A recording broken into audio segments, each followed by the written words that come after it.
and welcome to the Shoogly shed. This is going to be the start on possibly a saga involving the front of the V-Max. So, fairly common, or at least a known upgrade to the V-Max is to switch the stock forks out for upside down forks from other like sports bikes and things like that. So what we have acquired is a set of upside down forks from an R1, a Yamaha R1. So these basically they improve the look of the bike, but when you get them resprung as well, they can improve the performance. And these will obviously, like I say, need resprung because the V-Max is a much heavier bike than the R1 was. But yeah, a little kind of cool upgrade, and just to sort of customise this bike even further. These are obviously second hand and will need refurbishing, but these yeah, they should improve the look tenfold. Good thing is that the brakes are a straight swap. I've got a wheel that will fit as well. The only kind of hanging issue is the yokes. So the top yokes from the V-Max will not fit these upside down legs here. These are much fatter. I can't remember what the V-Max is. It's like 45 mils, something like that. Whereas these are like 50, possibly even more. So quite substantially different. So what we've done is we've ordered these chunky buggers. So these have been custom machined. There's a chap down in England called Roy who makes these. These are for a V-Max in order to take upside down forks. They have, yeah, it's all the right stem. It even has the notch out of it for the stock steering lock. The other good thing about these is not only are they like nicely machined, but they come down a little bit because the forks, the R1 forks, are quite a bit shorter than the Yamaha V-Max stock forks. Sorry. So what we can do is put them in this and bring them down in the clamps in order to get a little bit more length.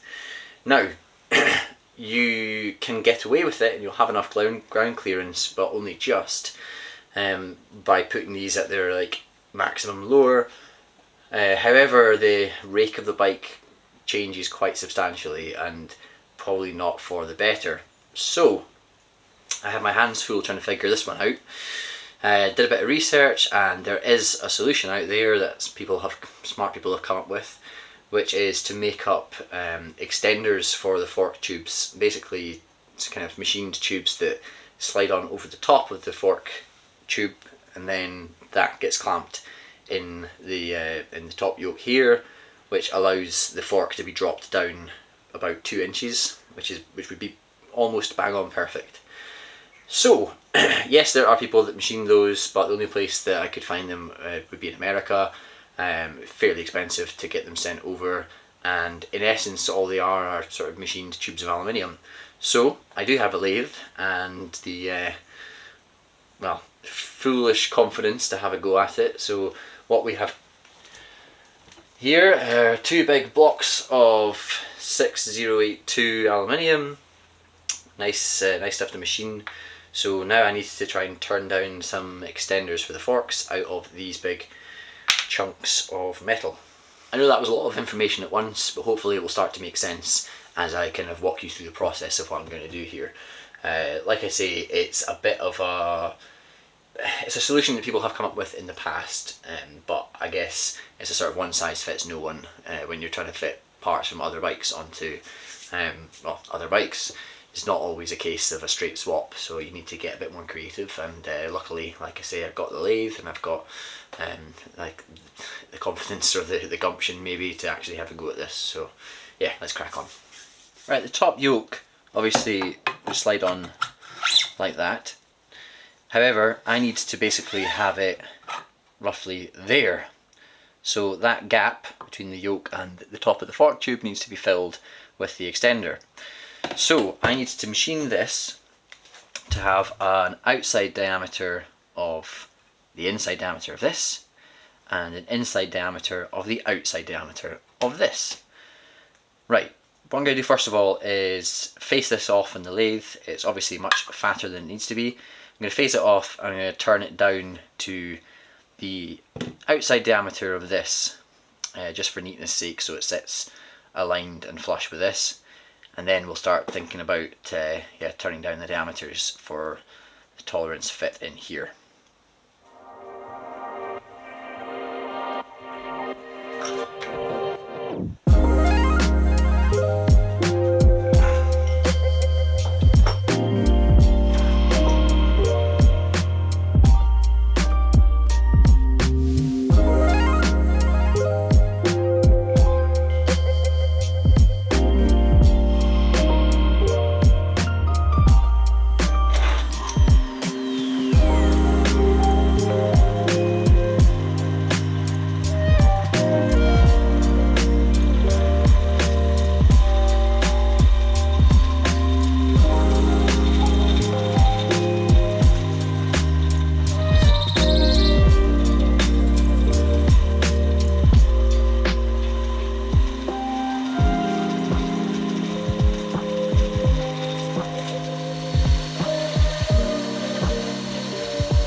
One of the fork extenders done.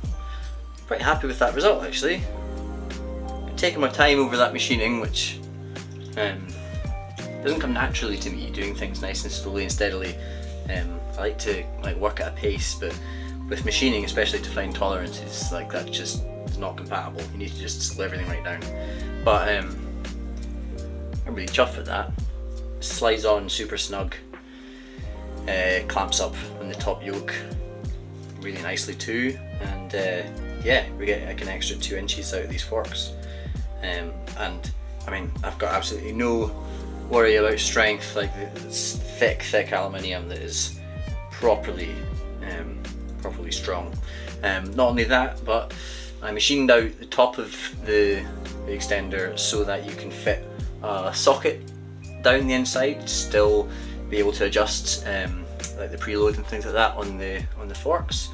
So that's a nice little touch. And then the caps that came with it can just go back in, and then you'll never know. So that's one of them done. As you saw earlier, I'd done the sort of outside dimensions of this one. which slots into the yoke like that.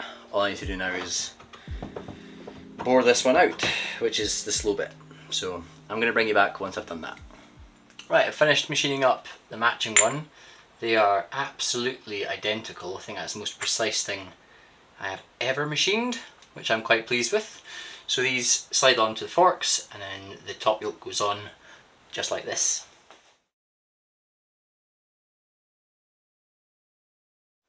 Well, that is a chunky front end.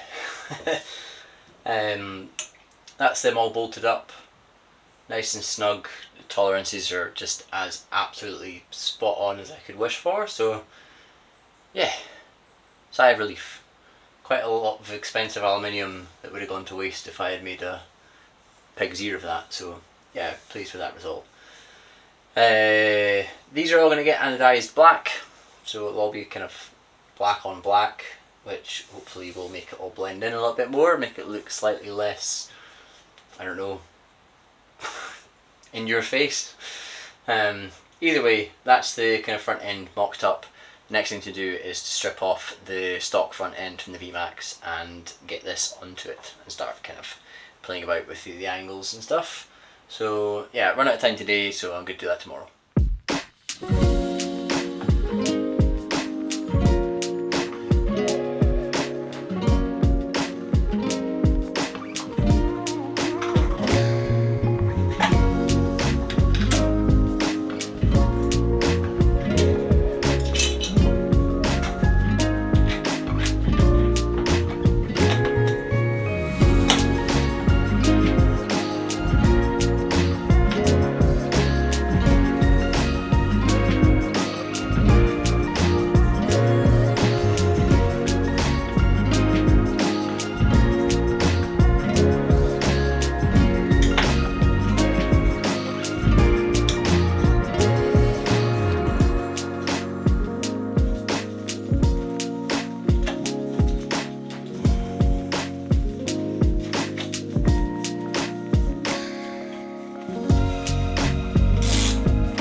Well, when we bought these custom yokes, they were billed as thuggy, or thug yokes or something like that. They certainly are pretty thuggy. There's something about billet aluminium that's just like so brutally kind of aesthetic. Either way, that's them all buttoned up. Yeah, really pleased with how they've come up, to be honest. Really pleased with my extenders. They, you know, match almost seamlessly into there. When it's all, these are all going to get anodized black, so they'll blend in even more.